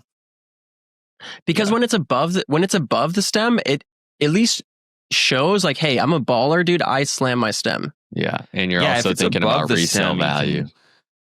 Freaking True. dude, you can grab onto that thing and get more arrow. Or when Dude, you true. crash, it'll give you a black eye. Well, there's some things I like about it, and there's some things I hate about it. I mean, the felt breed carbon is sick. The Thunderbird tire is sick. He's also got SILCA 2.0 sealant on the inside of those that he picked up from Bike Tires There we Direct. go. I know he's never gonna flat on his trainer ride for sure. You can see all the wax on the ground under the trainer too. I know. That pile. He probably of- waxed the chain on the bike somehow. yeah, yeah. I mean, what I hate about it is the trainer. What is that? Yeah, What is that trainer? that is not. a Noza? Yeah, I don't What know is it? what He that does- is. If you guys want to see another picture, he does send a picture of him smashing some gravel on his bike. All right, let's see it. Hold on. That's a big top tube bag. Look at that. You could fit like 3 PB&Js in that thing. Look at that, dude. Look at that terrain behind him, dude. He's smashing those 4 dudes in the group ride back there. Yeah, Can you zoom in on this? Yeah, I can zoom in, it's a dude. good Zoom looking in all the picture. way. When you're dropping your Yeah. friends, yeah, Yeah, I like yeah, it. dude. Look at his pack. Look at Those his bars do look narrow. narrow they are bars, man. super narrow. Yeah. Yeah. It looks like he's got a bladder shoved He down. probably shaved his legs with a bolt Oh. razor that day, dude. Look at those Dylan, legs. Dylan, I don't think he's got a bladder shoved down his mouth. I don't think that's a bladder, buddy. We're not all as thin as you are, Dylan. The bike looks more ballin' in this picture for sure. Yeah, It looks ballin'. yeah. Dude, I like his these action calves shots, look man. jacked. Don't be scared. Send in some action shots. Yeah, I like it. We won't judge the bladders that you have shoved I would down the I front would of have your given it a jersey. bust on the trainer, but I might give it a ball in here. It looks ballin' on this It does bike. look balling right here. So you're saying that the action shot was enough for you to go from bustin' to ballin'? Yeah. Damn. All right. He just looks like a real bike racer in this. On the Yeah. trainer, dude, it just looked like a Yeah, you're dad right. cycle. It did change the whole vibe. Yeah. Agreed. All right. Ballin' with the Ballin'. felt breed. Yeah, but buddy, enter my raffle and win a Segla. All right, Matt, dude, good work, man. It's awesome. All right. Dylan See, I think that's fun, man. said he I had like a this. bladder in the front of his jersey. Yeah, that's called dad bod, not bladder. Dude, speaking of that, someone sent in, I forgot I was going to read this. Hold on. Someone sent in, Aero boobs are real. Okay, this is I guess it's not really a question. It's just like a statement. So this is from Daniel. Daniel says, "Good morning, gentlemen and Drew. The babes are." Oh, got him. I don't know if that's not funny. Not funny. He says the babes are 100% right about aero boobs. My wife has a dialed-in TT position, and I constantly chung test everything to verify our equipment and position choices. When she had her first child and started training again, she was confused because her watts were down, but she kept on repeatedly producing quicker times on a known loop of hers. Her boobs were bigger. Once we started testing things, we realized it was due to her chest gains from nursing. Her CDA repeatedly was tested and calculated lower while she was nursing. Once she stopped and her chest went back to her pre-nursing shape, her CDA went back to normal. It's the same thing I was seeing with a fairing on my chest before that was banned. Cheers, and if Dylan really wants to get aero, he should get some implants. Wow. Wait, so he said he put a fairing on his chest? How does Yeah. that work? He shoved the bladder down it. Dude, Okay. just like the last guy. And it has to be up on your chest. It can't be down on your belly. Are you trying to... What? Like, Are you trying to get an excuse to eat some more honey buns? no, it sounds like the bladder has to be higher on your chest versus down on your belly. Oh, because of the boobs? Yeah. Like if you're saying Yeah, I guess so. boobs are aero, those are up here, not down on your belly, Sure. typically. Yeah. Interesting. So yeah, there you go. All right. I'll have to schedule tell- my. I'll have to tell my wife this later, although she's like ending nursing right now. So she's Dang. losing her aero gains. Tell her she should go do some racing now. Bro, this is probably why she was dropping me on that ride that we did. Yeah. Yeah, we all went for a ride last week together. Were the kids in the trailer? Oh, we had a sitter. CJ wanted to ride so bad with Dylan that she Whoa. got a sitter to come watch our kids so she could ride with Dylan. Nice. She's Dude, fast. speaking of kids, I Have my a kid now. finally well yeah, that too, but my kid finally learned how to pedal this morning. Whoa. This morning. Wow. A week Yeah. and a halhalf into life and she's already pedaling? All right. Good No. work. No, unfortunately the oldest, dude. Yeah, he's like gotten so good at striding over the last 2 years that he had no motivation to pedal because Oh, he knew yeah. that it was going to be slower on the pedal bike. Mm. But this morning, I don't know, we went onto the garage to go get the striders down and he's like, I want to pedal this morning. For real? Yeah. And he so smashed. Got him out there and he smashed it. Yeah, Yeah. he did it. I know I knew he could. He just didn't have the motivation to do it. Yeah. Yeah. I took Andy out this summer and she did it. And then it's been kind of hit or miss because I think she's a little afraid of crashing. She hasn't crashed. Yeah. But like she's a little afraid. So she goes back and forth between the pedal bike and the strider. Because, yeah, the Does she strider's have just hand brakes easier. or coaster brake on her pedal bike? Coaster brakes? Most Okay. kids' bikes Does she have the like that? coaster brakes. I think like I've tried to like teach her how to do it and then she'll like do it, but she'll do it real hard. And I think that scares her because then she'll just like skid and stop, you know? Hell yeah. And I'm like, whoa, maybe that was a little too much. She hasn't figured out like the whole like feathering, the feathering. Yeah. she just slams on the brakes and yeah. It's been so long since I've ridden a coaster brake. Can you even like modulate a coaster brake? Oh yeah, for or is sure. it just all or nothing? Yeah, you could. Yeah, it depends on like how hard you push down on it. Yeah, I mean, kids don't modulate a coaster brake; they just slam that shit. Yeah, right. Exactly. Skid their tires, but yeah. Well, because he's got hand brakes, and it was the same thing. It was like all or nothing. Yeah. I was like trying to teach him how to do the same thing, feather the hand brakes. But I've got a coaster wheel for it, so I didn't know if I should put that on or not. Okay. But I think I'll just keep it. Yeah. But yeah, he's like, can we go to the dirt jumps later now? So I was like, yeah, it's all crazy right, how let's go. they don't quite like something doesn't quite click. Yeah, because Andy's did the same thing. She literally like had learned how to pedal a bike for an hour, and then she looked at me and it was like a light bulb went off, and she was like, "Do you know what this means? Tomorrow when you go for your ride, I can go with you." And I was like, "There's a little bit of like a disconnect between there, but." I love the enthusiasm. Yes. You're like, yeah. do you know who I am? I will drop you. I got top 10 in the Rift. I was almost top 5 in the Rift. Come on. That's awesome. Yeah, that's right. Yeah. Wait, so Dylan, we haven't talked about this. Why are you not at Gravel Nats? Because he's a pansy. Were you going to go? Yeah, I was going to go. Did you decide not to go because PETA's not American, so she couldn't do the race? No, fuck no, dude. She was going to feed me bottles. She was going to be our feeder. Yeah, now no one's going to feed Drew, and he's going to know. What am I supposed to do now? Was it just because you sucked so much at Schwamegan, you wanted to go back and train? Yeah, exactly. I'm unfit right now, so what would be the point of going to nationals and getting my head kicked in again? Instead, so I can brag about it next week on the podcast. That's why. Instead, I'm gonna go. I'm already home. Instead, I'm home and I'm gonna train. And are you gonna do BWR North Carolina now? No, was never going to. Why not? I didn't know if maybe this changed your mind. I literally asked the same thing.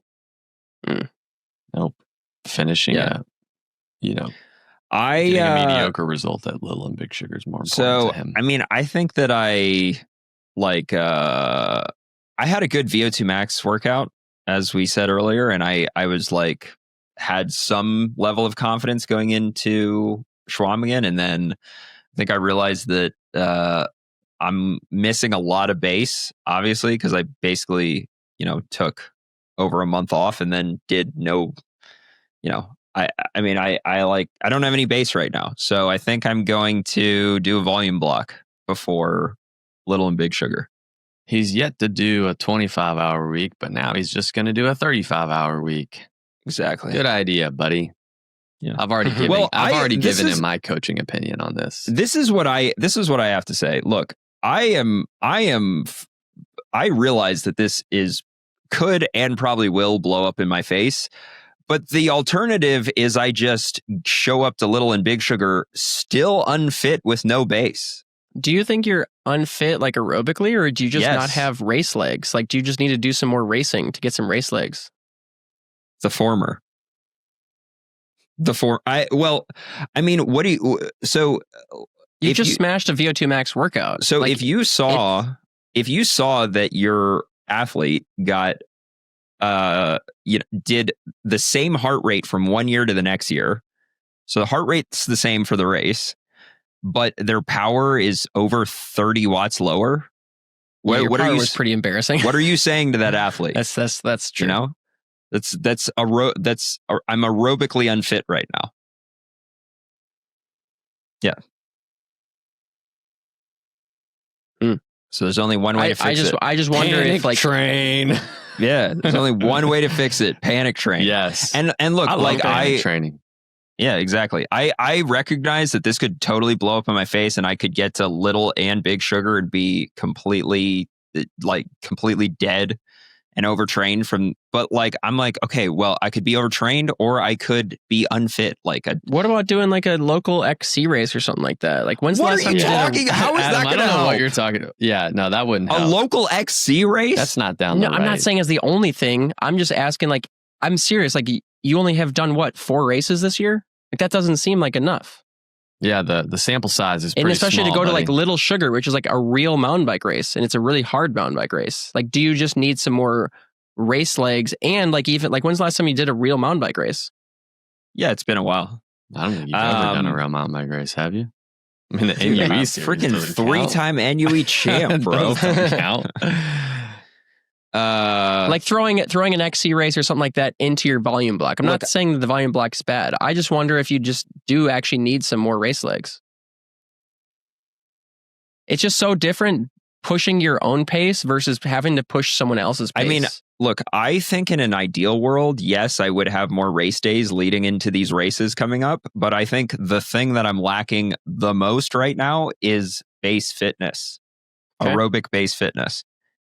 It's just, my fitness is just too low right now. What's your fitness number? What's your CTL? It's like 92 or 93. Yeah, you need to do a volume block. I know. I know. Dude, I'm joking. I'm not joking. All right. Yeah. Yeah, I feel like I need to do a volume block too. You know what my prediction is? What? I think you're going to come into Little Sugar flat. Mm-hmm. But then you're going You're to gonna light do pretty well. Iceman. I think you'll do pretty well at Big Sugar. And then you're going to freaking smoke it at Iceman. Iceman. I think you're going to... That's what I was going to say. Yeah. You're going to win and which Iceman. is going to be the best case scenario because you already lost the Grand Prix series. Like it's over. He already told me you're he not going to get in next year. So you got to start prepping for what, life after the Grand Prix is going to look like. And you know what it's going to look like? Win an Iceman. And then you're going to be so pumped about winning Iceman. You'll be like, man, I want to go to Mexico and win. And then you're going to come to Mexico with me and win BWR Mexico. I don't see that happening, but yeah, that's not. I would take that if I was flat at Little Sugar and then did decent at Big Sugar and then did really well at Iceman. I would take that. That I would happily take that. All right, then I'm on board. Yeah. Okay. I'm game. Yeah, do it. Make for a good YouTube video. It would. And a dramatic Instagram post. Very dramatic. You already hinted at it with the Hail Mary comment. I'm not even hinting at it right now. I'm Hail Marying. Cool. Why not do 40? Why stop at 35? Maybe I will, dude. Maybe I'll do 2 40s back to back. Don't be a pansy. Do a 40-hour week. 2 40s back to back. Are you starting this week? I'll start as soon as I'm recovered from Schwamegan. Oh. So next week. You're not recovered from a 2-hour race yet? Yeah. That's a good point. If you're not recovered from a 2-hour race yet, then yeah, you're definitely not fit. I know I'm not. You know how long it took me to recover from Leadville? It took like 2 weeks for me. Oh, but you got Wasn't that the smoke, smoked from the smoke. Yeah. I don't know what it was. Yeah. Weren't you getting your blood checked and all that stuff? Did that come back clean? Yeah, blood was fine. Can you see what would you see if you've been affected by smoke in the air?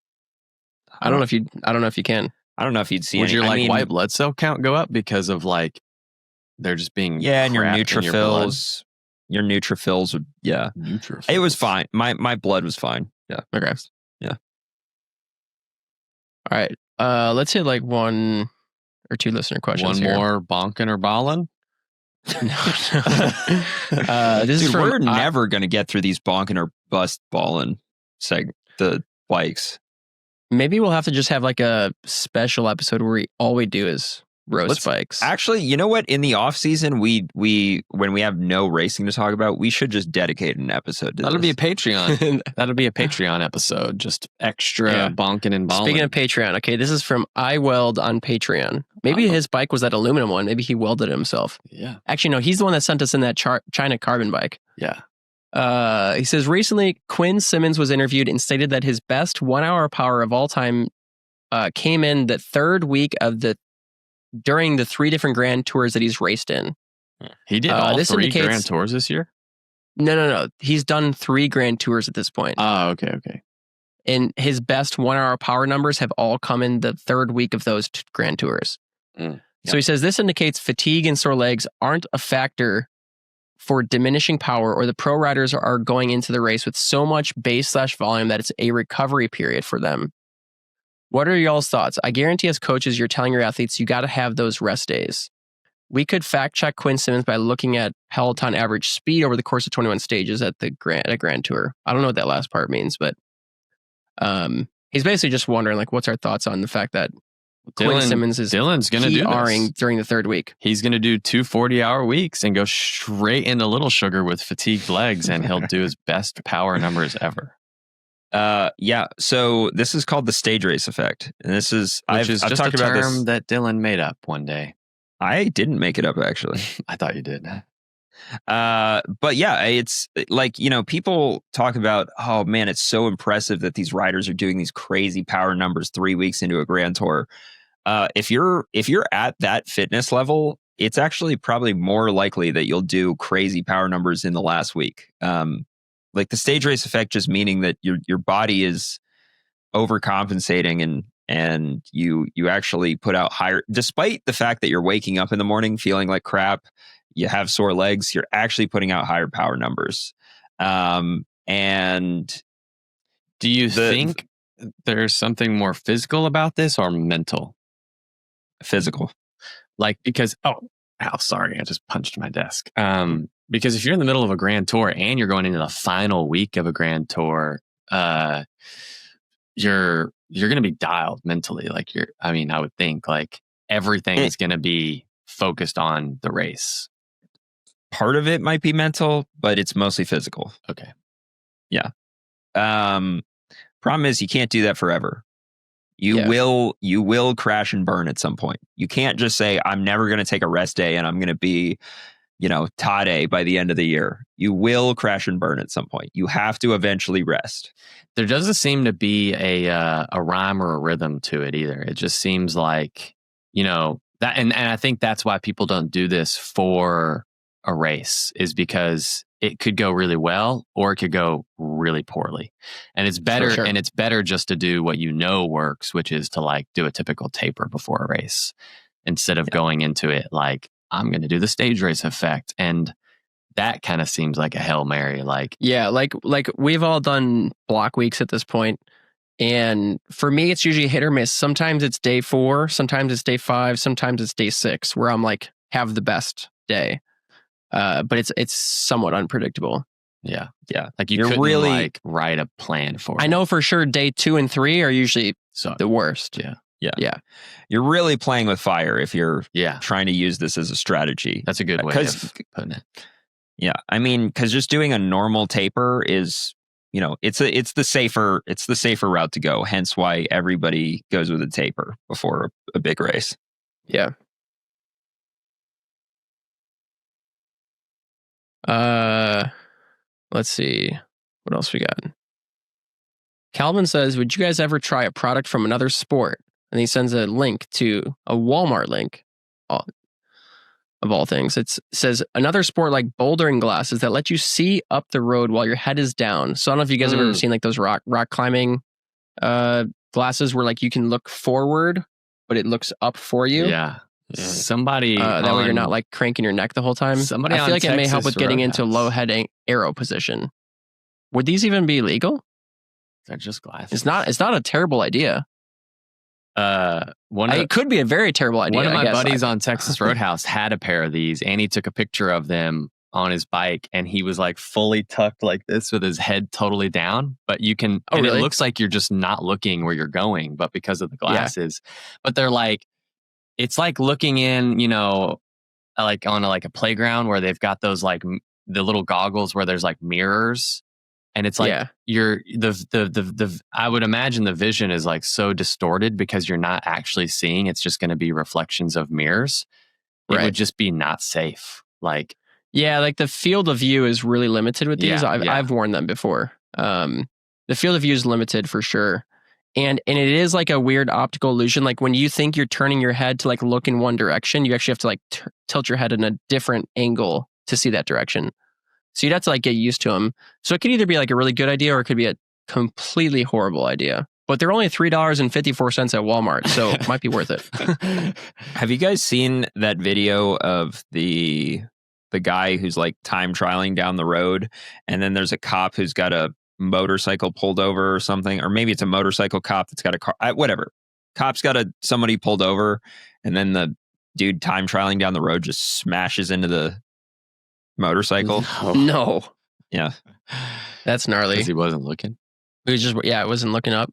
And then this video went so viral that a bunch of non-cyclists are watching it, and they're like, "Oh, cyclists are so dumb. Like, that guy had so much time to brake. Like, what is he doing?" And they don't understand that he's trying to be aero and he's like not looking forward.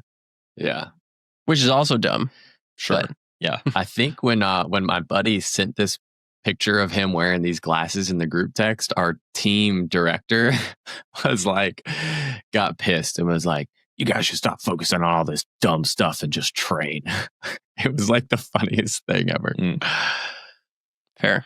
Typical Scott attitude. Yeah, pretty much. Yeah. All right. Last one here. This is from Chris. Chris says, not a question for the podcast, but the British Gravel Nats were live streamed this past weekend in case you guys want to check it out and talk about it on the podcast. So if you guys want to watch British Gravel National Champs, I'll send you the link. We don't care about anything in Europe.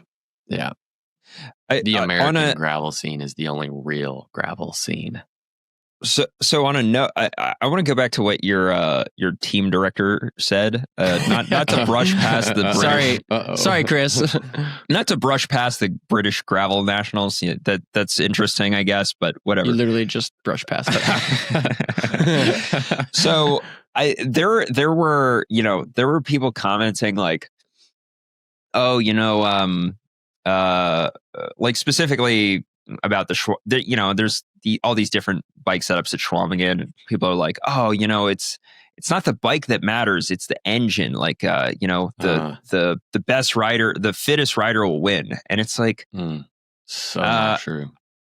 Well, it's true, but also, like when I see a comment like that, I'm like,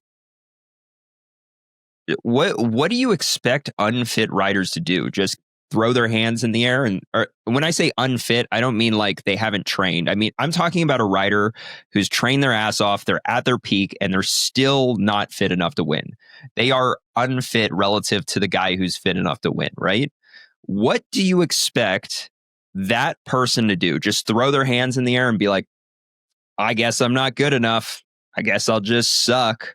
That's when you get desperate and you buy some bouldering glasses. That's when you, exactly. That's when you get desperate and you're like, okay, well, what can I do? I mean, I already trained my ass off. What else can I do? We are not under the illusion that changing your handlebars for Schwamegan is going to take you from 20th to 1st. We don't think that. We are desperate. We're desperate for anything that could give us an advantage. And that's who's the like mentality. The king of this?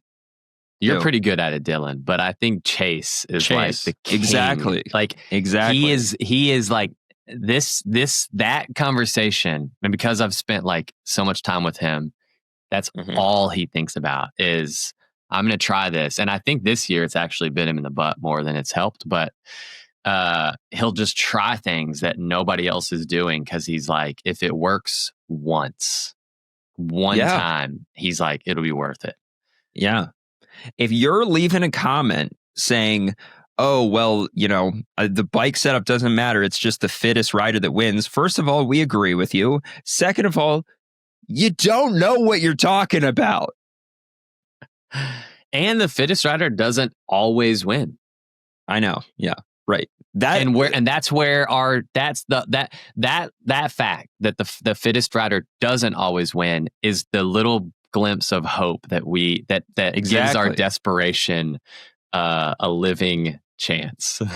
Right. Yeah. It's like maybe we could be that rider that upsets the favorite at some event. Right. As a middle of the pack rider who is already maxing out your training, you're desperate to find anything. That's all I can say to a person like that. I love the idea of being desperate, but there's something about that just like motivates me. I don't know why. I just love that. Desperate. It just sucks because now it seems like Keegan's starting to do all the desperate stuff too, and he's the guy that we don't want to do the desperate stuff, like fairings on his fork and like he Drop does bar, full suspension at Schwamegan. He's thinking along the same lines that we kind of are, which kind of sucks. I will say, in Alexi's defense, I don't think drop bars have ever won at Schwamegan. Well, the Right? reason for that is because almost no one has ever done it. Oh yeah. I mean, I know. before this year, I'm just saying in Alexi's defense, like it's one more thing that he would tell you. Mm. it is one more thing that he would say. But what I would say to that, if Alexi was here saying that, is before this year, I know that, Matt and Keegan ran them this year and some other riders. Before this year, other than me and you, who else ran drop bars at Schwamegan? Like almost no one. What's the phrase? Dude, didn't Trey do it? Yeah, Trey's Yeah, definitely last got to win Schwamegan. He didn't even go. He skipped it. He was like, I'm not driving that far. But I'm just saying how. Like that's when people do that argument for Roubaix too. People are like, oh yeah, well, wide tires have never won Roubaix. It's like, of course they haven't. It was like 3 When has people. anybody ever run wide tires for Roubaix? You can't win a race on something that's never been done. Right. But you can say that about Milan San Remo and dropper posts. There's I been one guy who's ran a dropper post at Milan San Remo, and he's on the list of winners. Yeah.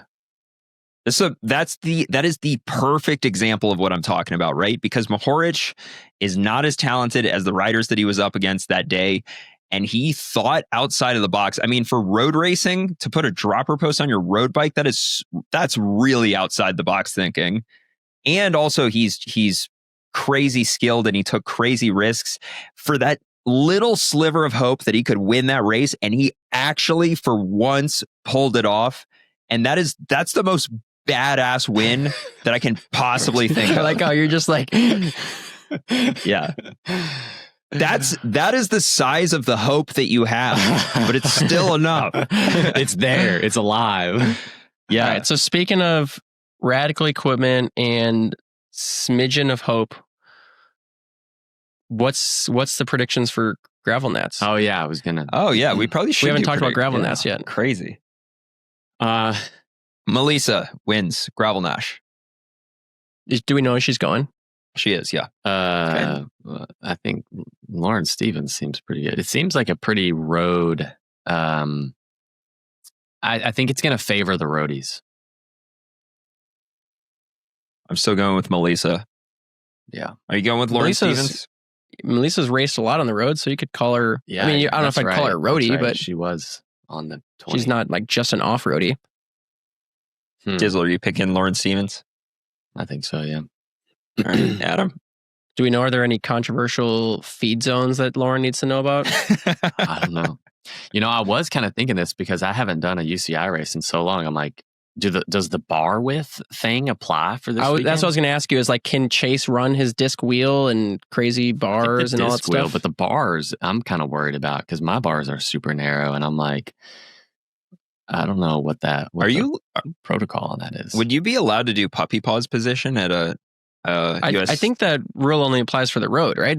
That's what I'm wondering. What are the gravel rules? Would Kate Courtney be able to do the whatever that position is called where she grabs the fork? I don't even know if they've talked about that position ever. Because you can't really do that on a road bike. Yeah, you can't do that on them. Your fingers would get chopped off. For sure. Men's side? Wait, did you say Lauren Stevens? Yeah, I think so, yeah. Okay. Who else is there? I'll go team Melissa. Melissa seems pretty strong right now. Pretty strong, dude. 4 minutes at Schwamegan.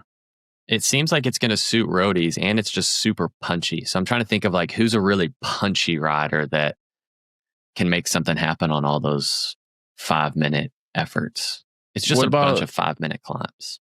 Yeah. I mean, Cecily Decker's been going pretty good lately. Yeah. She's pretty good at those short, punchy efforts, isn't she?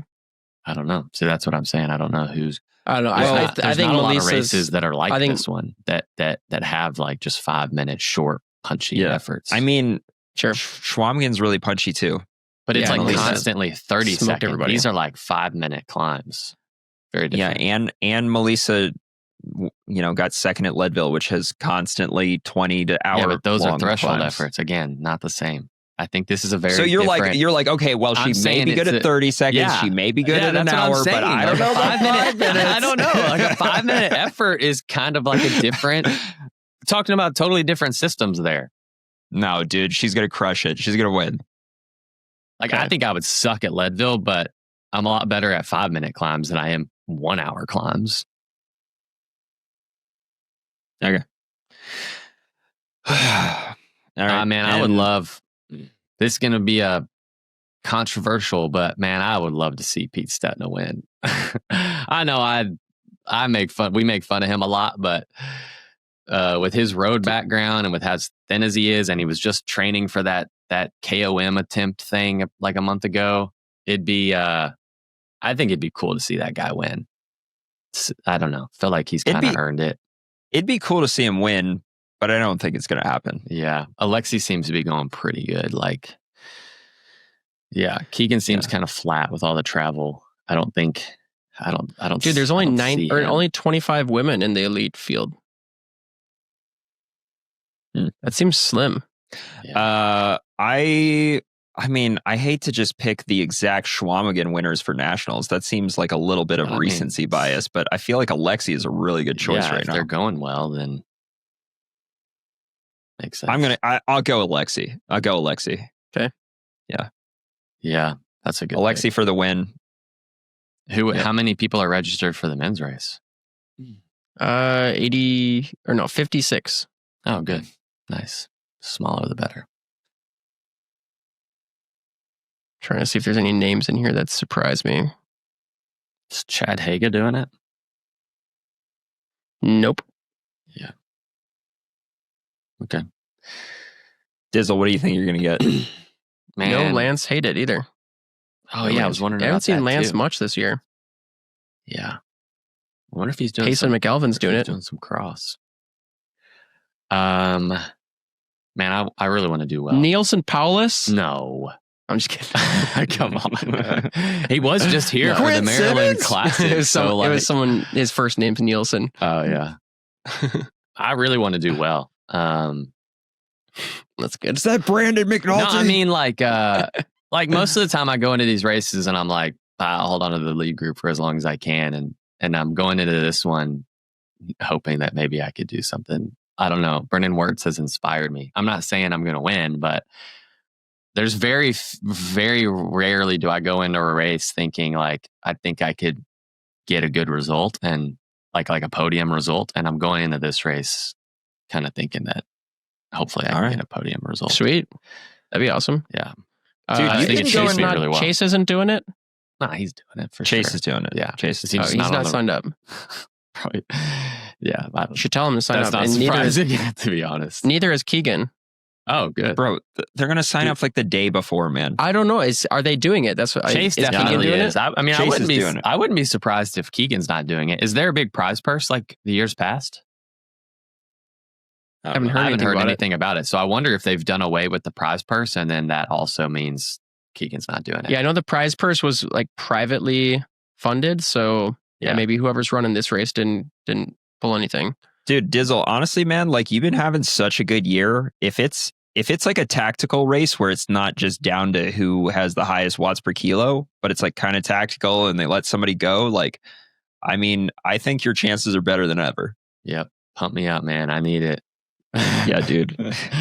Yeah. You're so fast. You're so strong. You're so good looking, Drew. Oh, yeah. That's all that matters. If Lance isn't there, I might be the best looking guy. No, I'm just kidding.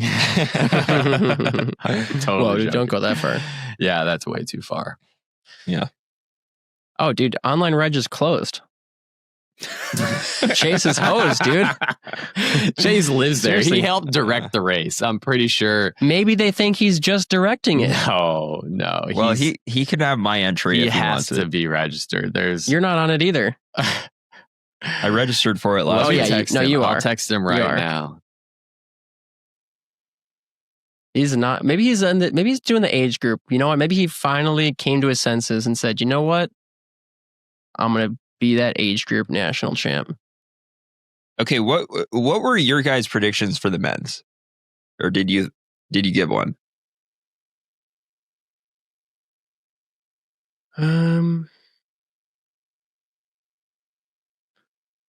I Taking I'm gonna so long go to think about it. I know because it's hard. I'm between two people. Who? Defending national champ That's not going to Brennan happen. Wirtz. I can Easy. guarantee you that's not going to happen. He's been there for he's already done a recon mission. He came out there like a few weeks That ago, doesn't and then he mean came anything, back. dude. He's been there for a week and a half. He won the race, the local race last weekend. Dropped Chase Yeah, handily. that's not saying much either. I know, but like when you're the defending national champion, like that gives you a 1-up, right? Very different. Or I don't Alexi. know. Very I think different race. my two guys are him or Alexi. We'll pick one, dude. All right, I'll pick Alexi. Yeah, that's All a right. much better pick. So I mean, we the have fact the that Brennan same Wirtz picks. won last year was a pretty miraculous thing. Who you picking, Dizzle? Um, Just pick yourself, man. I think Be confident. Pick yourself. Yeah, me. I thought you picked Pete Stedda. Yeah. I don't know. Like my heart says Pete Stetton, but my brain also says Alexi. Yeah. And your soul says yourself. Yeah, exactly. Those are my Yeah. 3 picks. Nice.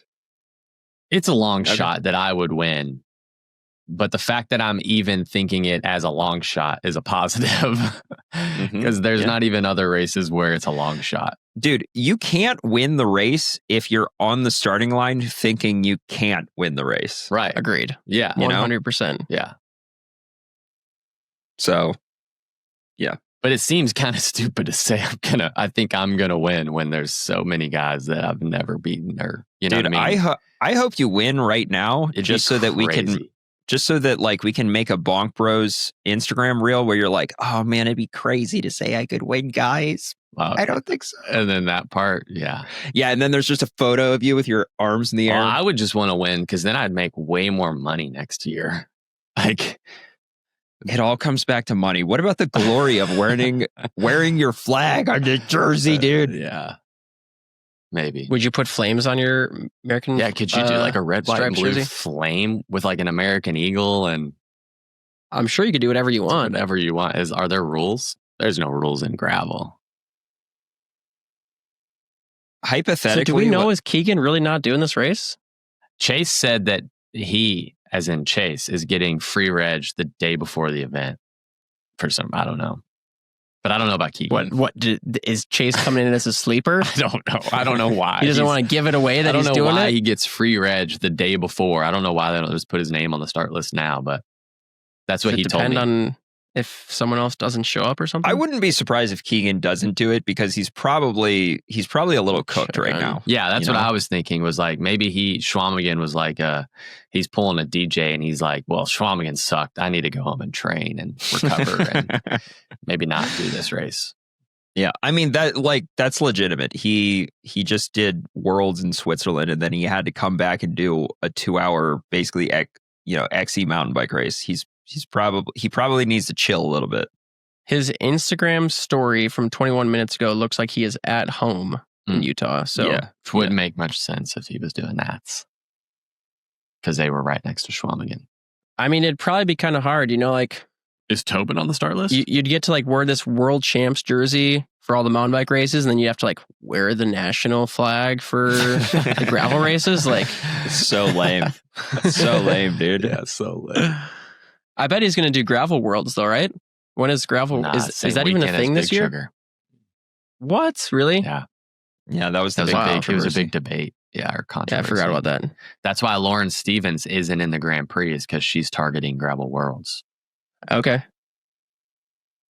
Yeah. Fair. All right. Should we shut this thing down? Yeah, We're at 2 gotta drive hours, to dude. Minnesota This has today. been long.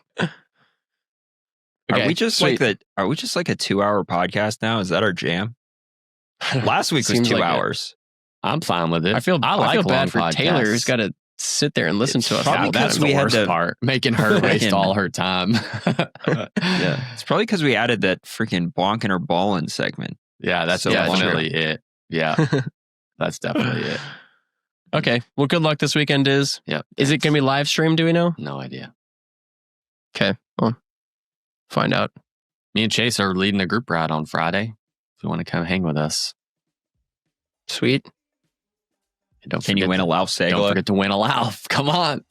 Come on. Just Venmo me your money and you can win Are it. you just going to be riding around with like a bucket strapped to your back that people can drop dollars into? Yeah, the lunchbox. I'm carrying. Maybe they got to stuff it up your bibs. Carry around a lunchbox. Nice. There you go. Sweet. All right, we'll see you guys. See ya.